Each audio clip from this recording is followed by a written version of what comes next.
As we approach Memorial Day, we want to focus on those that have served our great nation as a member of the armed forces before making their impact as a pro and college football legend.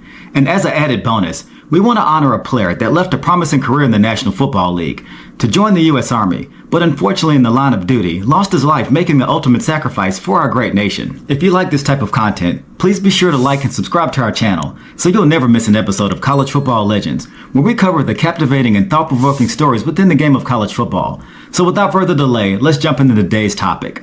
Our next entry didn't have quite the physical prototype size to be a star at the pro or college football level. And not for the reasons you would think. He wasn't undersized. This guy was just too damn tall. Alejandro Villanueva was born to a father of European Spanish origin, as he was serving in the Spanish Royal Navy as a member of the NATO coalition. As with most military kids, he lived all over the United States, Europe, and the Pacific, and he and his siblings were exposed to a multitude of sports. His oldest brother really excelled at rugby, and he was a member of the Spanish national team in the Olympics. Alejandro, on the other hand, he was decent at a lot of sports, but really never stood out at anything in particular. One particular attribute about Alejandro Villanueva that really stood out was his elite size at 6 feet 9 inches that would rival any NBA power forward. Coincidentally, a friend of the family that was coaching at West Point Academy convinced Alejandro to apply to their officer training program and eventually gain admission to West Point Academy. Upon his arrival to West Point, coaches were absolutely puzzled with what to do with this very tall yet athletic individual.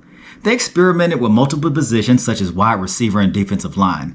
However, his best fit turned out to be on the offensive line as a tackle. As a member of the West Point Black Knights, he became one of the most respected members of the football team, and he was elected their team's captain going into his senior season. After Villanueva graduated from West Point, he continued to have aspirations to play football at the next level. However, it was imperative that he honor his commitment to the U.S. military, and he was commissioned to the U.S. Army as an officer. Villanueva served as a member of the elite Special Forces unit, the Army Rangers, and he served valiantly in Iraq and Afghanistan. And during a heavy firefight, he rescued injured soldiers, with which he received the prestigious Bronze Star for his bravery. Villanueva had aspirations to continue playing football at the conclusion of his military career. Unfortunately, there was only one problem. As a member of the Army Infantry, he had lost entirely too much weight to continue playing offensive tackle. He didn't have the foot speed to play wide receiver, and he had absolutely no experience to make an impact as a member of the defensive line. Villanueva did what any military man would do in that situation. He used every resource at his disposal in order to achieve his dream. For example, he went to multiple combines, paying out of his own pocket for the admission fee.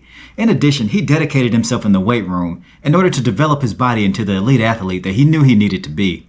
After facing disappointment from being cut from the Philadelphia Eagles, he continued to work hard in the weight room and learn his craft as an offensive lineman. And as fate would have it, Mike Tomlin from the Pittsburgh Steelers gave him the call that he had been looking for, as they were decimated with injuries. In the midst of the amount of unprecedented injuries suffered by the Pittsburgh Steelers offensive line, Alejandro Villanueva made the most of his opportunity. Not only was he an anchor on that offensive line, he was a vocal leader in the locker room. Villanueva had a productive 7-year career in the National Football League, and he was selected to 2 Pro Bowls. And he continued to honor the veterans, for example, donning the name of a fallen soldier by the name of Alvin Gash, who lost his life while rescuing soldiers in Iraq and Afghanistan, and he was posthumously awarded the Medal of Honor. Thank you for tuning in to another episode of College Football Legends. Personally, I really enjoyed making this particular video as my way of honoring our veterans and those that made the ultimate sacrifice for our country. Please tell me your thoughts about this particular topic in the comment section below. And don't forget to subscribe to our channel where you'll never miss an episode of College Football Legends. Until next time.